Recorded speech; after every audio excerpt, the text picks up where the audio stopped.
Hello dear students, welcome to English class. I hope you all are fine. Today we will do chapter number 5 of your book Moments, The Happy Prince. The next part of The Happy Prince, part number 2.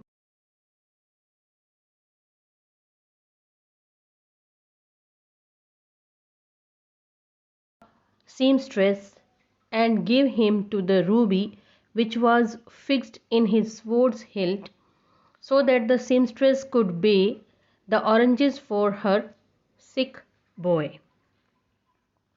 Let us come to know whether the swallow helped the prince or not, whether the prince became able to help that seamstress with the help of the swallow or not. The prince asked the swallow to stay with him for one night and be his messenger.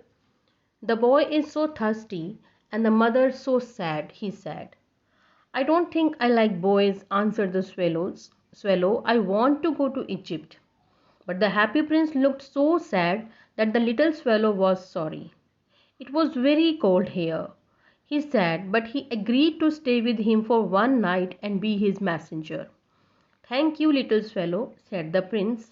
The swallow picked out the great ruby from the prince's foot and flew away with it in his beak over the roofs of the town. So here it has come to know that swallow got agreed on the request of the prince. After some efforts, he became ready to be his messenger and help the seamstress. So the swallow picked out the great ruby from the prince's sword and flew away with it in his beak, and he flew away over the roofs of the town to reach to its destination. He passed by the tower. Cathedral means church, you can say, where the white marble angels were sculptured. He passed by the palace and heard the sound of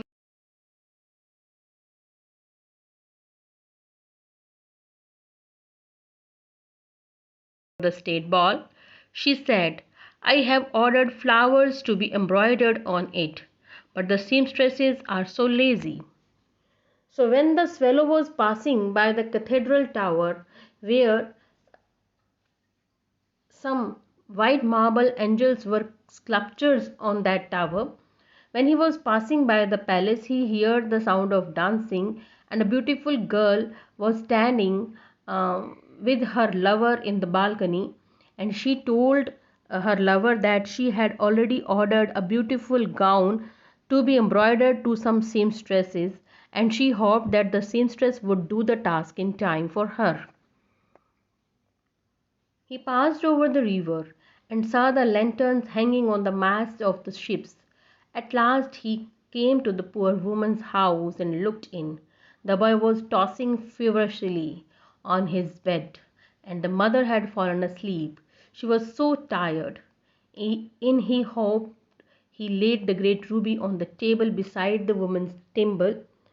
Then he flew gently round the bed, fanning the boy's forehead with his wings.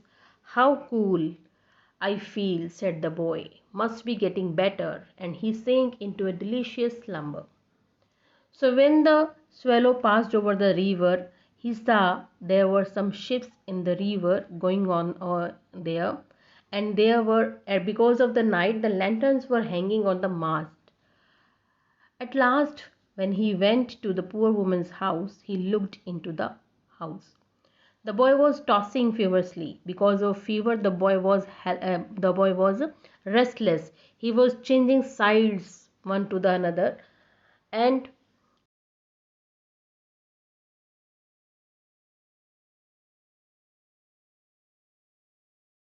hopped into the room. And then he laid the great ruby on the table beside the woman's thimble, the side table. Then he flew gently round the bed, and he fanned the boy's forehead with his wings.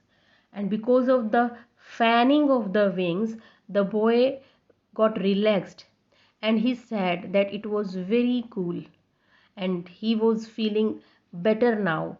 And then, because of being felt better, he sank into a delicious slumber.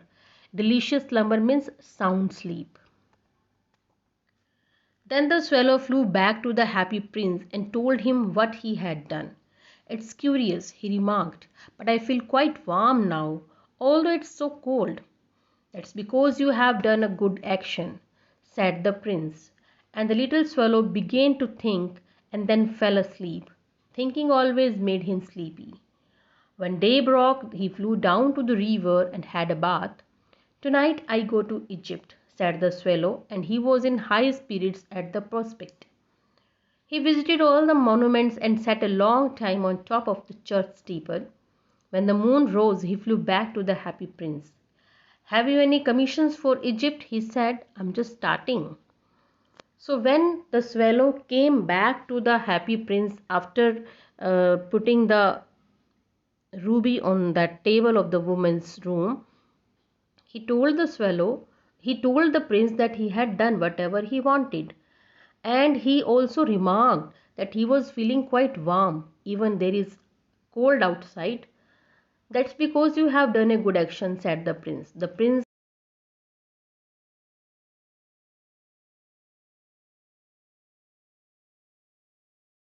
whatever the warmth he was feeling, this is the warmth of doing good deed. And the little swallow began to think. When he thought a lot, he went to sleep easily. On the daybreak, when he flew down, the swallow flew down to the river and had a bath. Then he thought that that night he would go to Egypt. And he visited all the monuments and sat a long time on the topmost part of the church.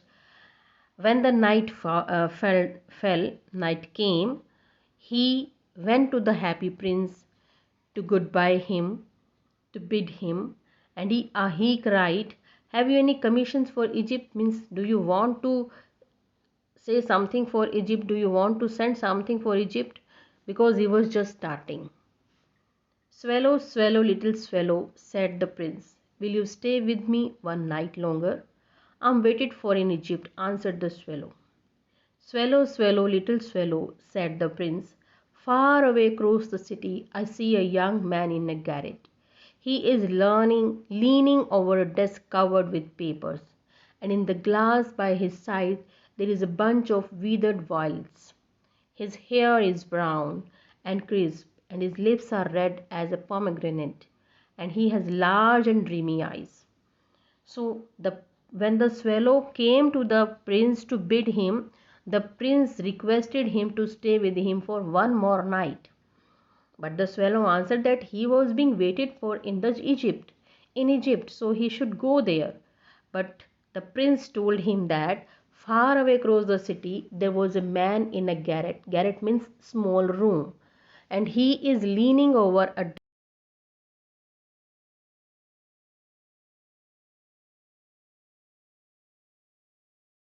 green form over a desk covered with papers. And by the side there was a glass. In that glass there was a bunch of dry violets flowers. And his hair is brown and crispy, means not tangled, not combed properly. And his lips are red as a pomegranate. And he had some red lips like a pomegranate. And he has large and dreamy eyes. But all the things look very sad. He is trying to finish a play for the director of the theatre, but he is too cold to write any more. There is no fire in the grate, and hunger has made him faint. I'll wait with you one night longer, said the swallow, who really had a good heart. He asked if he should take another ruby to the young playwright. Alas, I have no ruby now, said the prince. So when the prince requested the swallow to stay with him for one more night, being a kind-hearted one, the swallow accepted the request of the king and the request of the prince. The prince told him that the playwright was trying to finish a play as per the demand of the director of the theatre, but because of too cold he was unable to write any more, and he was hungry also, and because of too much cold and hunger he was not able to write anything, and he was not able to manage some fire in this small room. So all these things has made him faint. The swallow accepted the request of the prince, who really had a good heart, and he asked if he should take another ruby to the young playwright. But the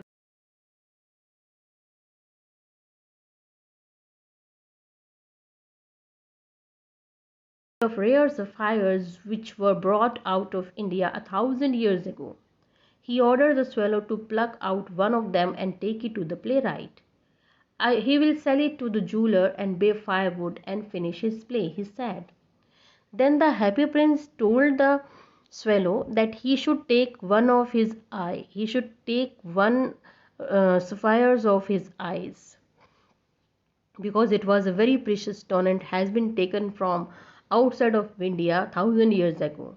And when he would pluck out that sapphire, that eye, and give it to the playwright, he would sell it to the jeweler and would be able to buy some firewood and food for him. Then easily he would be able to complete his play. So dear student, this was the second task done by the prince, the kind prince, the happy prince, with the help of the swallow. In the first task, the swallow helped the prince by helping a seamstress whose son was panting because of fever, and second help was done by the swallow with the help of the happy prince was to a poor playwright. So these two tasks of charity, these two tasks of divinity were done by the happy prince, but it was not only the happy prince who did so. It was the swallow who helped the happy prince in this divine task.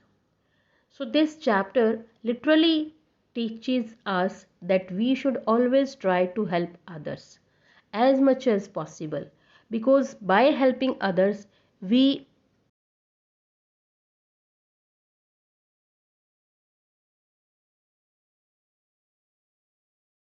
happened next in the story will be done later. Till then, stay safe, stay healthy. Thank you and have a nice day.